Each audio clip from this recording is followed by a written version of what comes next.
E aí galera, sejam bem-vindos ao Curta Matemática, nossa 20ª aula no curso, a nossa 6ª aula sobre função afim e nossa última aula também sobre esse conteúdo.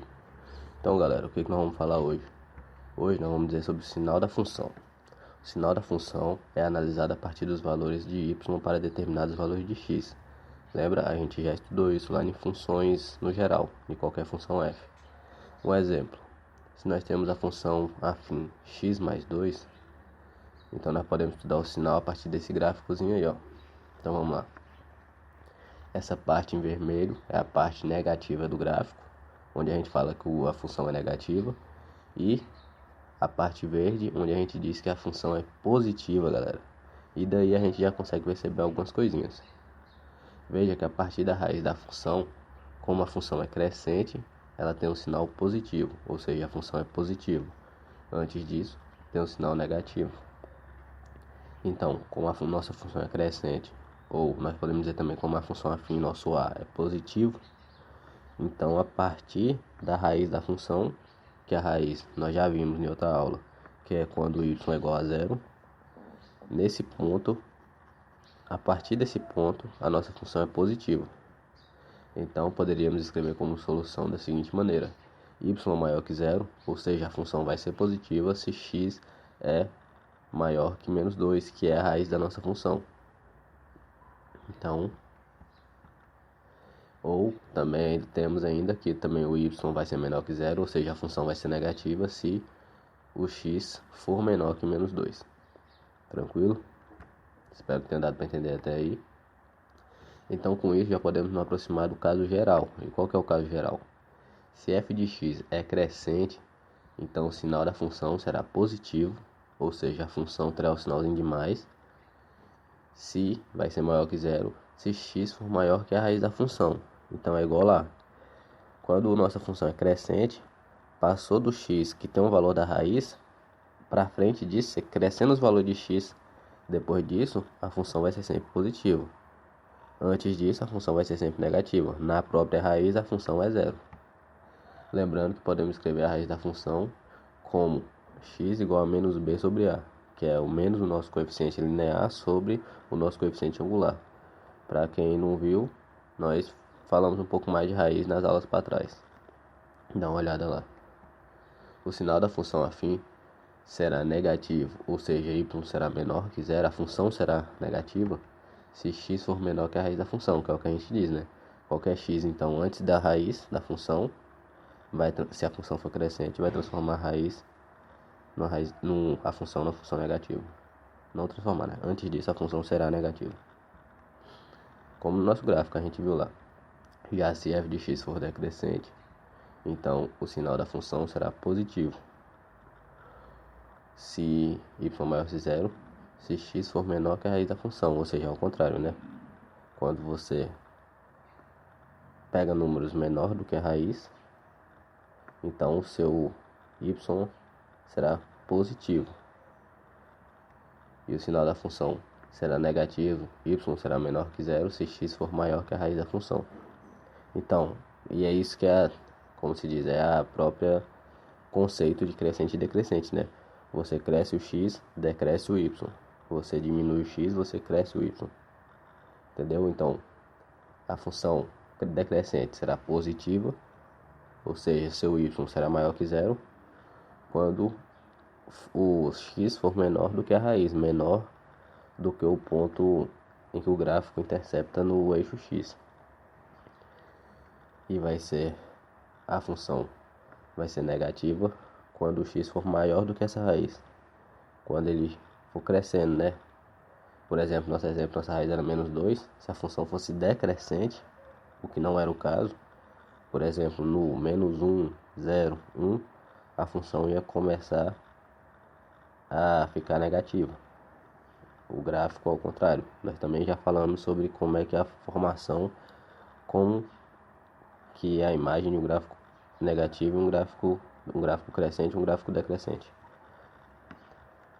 Então, vemos aí, nós temos um gráfico, nossa raiz menos 2 e o nosso coeficiente linear 2, ou seja, é onde o gráfico intercepta o eixo y. E como em nosso exemplo a função era crescente, que tem esse desenho, tá vendo? Quando o x está crescendo, o y também está crescendo. Lembrando que a gente falou, o gráfico só segue uma direção, ele só segue o do x crescendo. O que ele vai variar é se ele está indo para baixo ou para cima.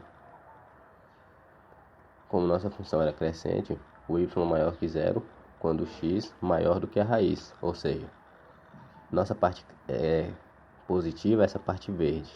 Veja que ela vira verde, ela está vindo vermelha. Quando chega em menos 2, que é a raiz, ela se torna verde. No menos 2, ela é zero, não é nem positivo nem negativo. Quando chega no menos 2, ela se torna verde, se torna positiva, ou seja, o y fica maior que zero quando o x se torna maior do que a raiz, que é b menos b sobre a. E o y menor que zero, ou seja, essa parte vermelha, antes disso, se depois é verde, antes é vermelho. Você tem 3 jeitos na função: negativo, positivo ou nulo, que é quando ela está na raiz, que ela é zero. Então, o y é menor que zero quando o x é menor do que a raiz, porque a nossa função é crescente. Então, com isso, podemos entrar no assunto das inequações, que é o nosso próximo assunto aqui agora. Uma inequação pode ser determinada assim. Veja aqui. Tem ideia, né? O que é uma equação? É quando você iguala alguma coisa. Equação vem de equal. Equal é a mesma coisa que igual. Aí, então, x mais 2 igual a 4. Isso é uma equação, pois tem um sinal de igual. Uma inequação é quando você não tem esse sinal de igual e você tem outro sinalzinho. Por exemplo, esse nosso sinal aí de menor. Então, x mais 2 é menor que 4. Isto é uma inequação. As inequações podem ser descritas pelos sinais de menor, maior, menor igual, maior igual ou diferente. Então, para resolver inequações, podemos fazer de forma muito parecida com as equações, só com umas pequenas diferenças. O jeito algébrico que você pode manipular uma inequação é parecido, mas aí tem algumas coisas. Por exemplo, você tem aí menos x, menos 2, menor que 1. Para resolver, então menos x é menor que 3. Você isolou o x e passou o 2 para o outro lado, recompensou ele do outro lado e ficou positivo. E até aí tudo bem. Qual que é a questão? Tá vendo que você vai ter que trocar de sinal, né, para transformar esse x num x positivo. Quando você fizer isso, você também tem que inverter o sinal à inequação. Ou seja, se ela é menos x menor que 3, então fica x maior que menos 3. Tranquilo? Essa é uma das poucas diferenças que a gente tem que aprender a manipular essa inequação, esse sinal de desigualdade. E perceba que ao mudar de lado o sinal, temos que também inverter a desigualdade, foi o que eu falei. Além disso, diferente das equações onde tínhamos o resultado um único número, nesse caso nós temos descrição de um conjunto, ou seja, o resultado da inequação não é um número, é um conjunto de números.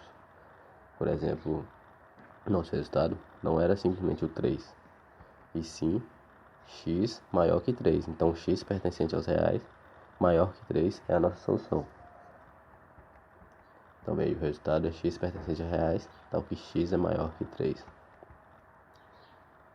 Então, temos ainda inequações simultâneas, que é quando você pode ter inequações, resolver inequações com muitas delas. Por exemplo, 2x mais 3 maior que 3x menos 2, menor que x mais 1. Então, como é que a gente resolve? A gente resolve primeiro uma parte e depois resolve a outra. Aqui nós separamos 2x mais 3 maior que 3x menos 2 e resolvemos. 2x menos 3x, isso aí é só as que eu falei, aquelas relações algébricas que você também faz nas equações. Tem que tomar cuidado só quando chega na parte de mudar de sinais, porque quando você muda o sinal você tem que inverter a desigualdade também. Então aí você tem 2x menos 3x, isolou aí o menos 3 pro outro lado, então ficou menos x maior que menos 5. Aí agora vem a negócio de inverter o sinal. Então fica aqui x menor que 5. Então inverteu o sinal, estava menos x maior que menos 5. Você inverteu para x, você inverteu o sinal menor que 5. Tranquilo? Aqui a outra fazendo de forma parecida, 3x menos 2 menor que x mais 1. 3x menos x menor que 1 mais 2. Isolamos só, né? 2x menor que 3.